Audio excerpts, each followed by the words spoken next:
Hi everyone, today we'll talk about how to fix or how to solve the problem of kick up.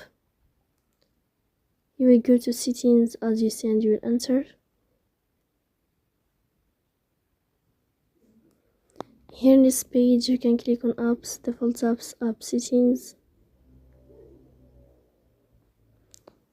Then you can go to above and you can search about Kik. After that you can click on first stop and you can click OK. And then you will enter to the window of storage. Here you can click on clear cache. In the end you can turn off your phone and you can turn on your phone again to fix that problem. So please don't forget to support us by like and subscribe.